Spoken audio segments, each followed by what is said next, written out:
You've probably heard the term evangelicals a lot. They're one of the most influential religious movements on the planet, with a reach that stretches from the White House all the way to Jerusalem. But what do they actually believe? And how does that belief translate into such incredible political power?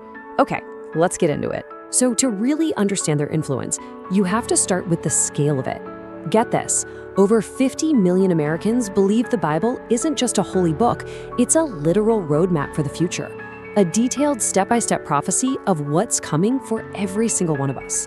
And we're not talking about a casual belief here. This is a core certainty that shapes how they see the world every single day. So who are evangelicals exactly? Well, the term itself comes from the Greek word for good news. At its core, it's a movement within Protestant Christianity. But what really sets them apart from other Protestants are four very specific core beliefs. Think of these as the four pillars that hold everything up. First, the Bible is seen as the ultimate authority, completely without error. Second, it's deeply personal. Salvation isn't something you inherit, it's something you achieve through a born-again experience.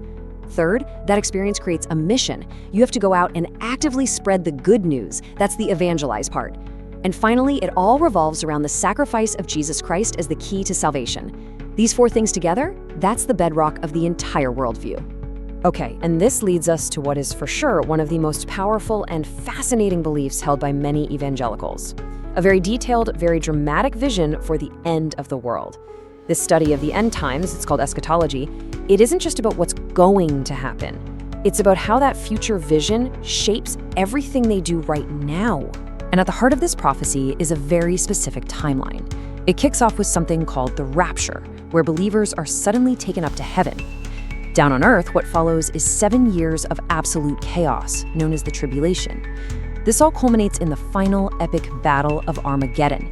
And only after all that destruction do they believe Christ will return to set up a 1,000-year kingdom of peace. The order of these events is absolutely crucial to how they see things playing out. You know, this quote just perfectly captures the human side of believing in something so epic. On one hand, the idea of the rapture brings this incredible comfort, this hope for salvation. But on the other hand, especially for younger folks, there's this real anxiety, a feeling that your own life, getting married, having kids, all of that could be cut short at any second. It's a strange mix of hope and fear. So after the rapture, what happens to everyone left behind? Well, according to the prophecy, they enter the tribulation. And this is envisioned as 7 years of just unimaginable chaos. We're talking massive ecological disasters, wars, terrible persecution, and it's all supposedly orchestrated by this charismatic but deceptive world leader known as the Antichrist. And the scale of this predicted catastrophe, it's just staggering. According to this interpretation of the Bible, in just those 7 years, half of the world's population will die. 50%. Let that sink in for a second. It's a vision of destruction on a level that's almost impossible to even comprehend. So for this whole prophetic timeline to even get started, one country is seen as the absolute centerpiece, and that country is Israel. For millions of evangelicals, Israel is basically God's prophetic clock. Everything that happens there is seen as a sign, ticking down the minutes to the end times. And for believers, modern history is just full of proof. When the State of Israel was created in 1948, that was seen as a flat-out miracle, a direct fulfillment of prophecy. Then, fast forward to 1967, when the Israeli flag flew over all of Jerusalem for the first time in 2,000 years, that was another huge sign that God's plan was moving forward. The next and final major milestone they're waiting for, the rebuilding of a third Jewish temple right on its original site in Jerusalem. And that brings us to what is, without a doubt, one of the most explosive pieces of land on earth. Because for that third temple to be built, many believers say the Dome of the Rock, a sacred Islamic shrine, has to go. Some of the source material even mentions people openly hoping an earthquake or a missile might just solve the problem. But the geopolitical reality is that this site is also Haram al-Sharif, one of the holiest places in Islam. Any move to change that could and probably would trigger a catastrophic global conflict. Okay, so this is the point where theology slams right into reality. Because this deeply held belief system isn't just about personal faith, not at all. It translates directly into massive, real-world political power, particularly in the United States. I mean, just look at the numbers here. Evangelical Protestants make up about a quarter of the entire US population, 1 in 4 people. That makes them one of the biggest and, frankly, one of the most reliable voting blocs in the entire country. They're a political force that you simply cannot ignore, and they absolutely use that power. I mean, listen to this quote from a leader in the movement.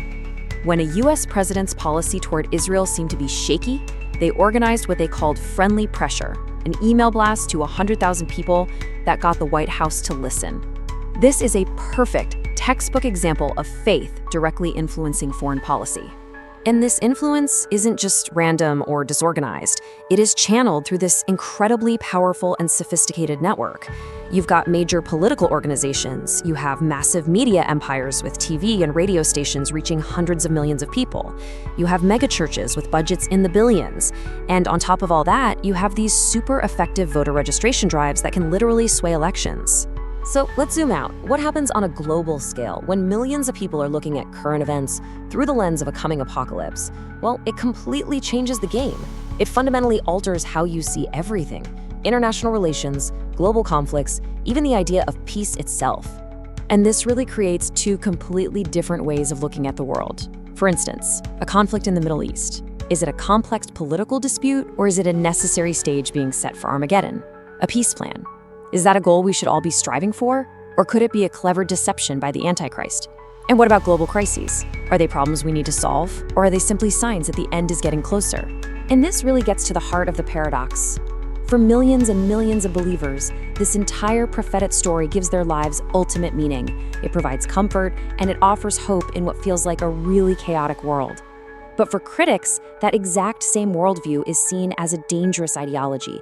They call it a self-fulfilling prophecy of violence and destruction, one that might actually discourage peace in favor of bringing about a final divine conflict. Which leaves us with this huge, lingering question. When a system of belief becomes so powerful that it shapes national politics and can alter the course of global events, where exactly does faith end and political power begin? It's a tough question, but one that, in so many ways, really defines the world we live in today.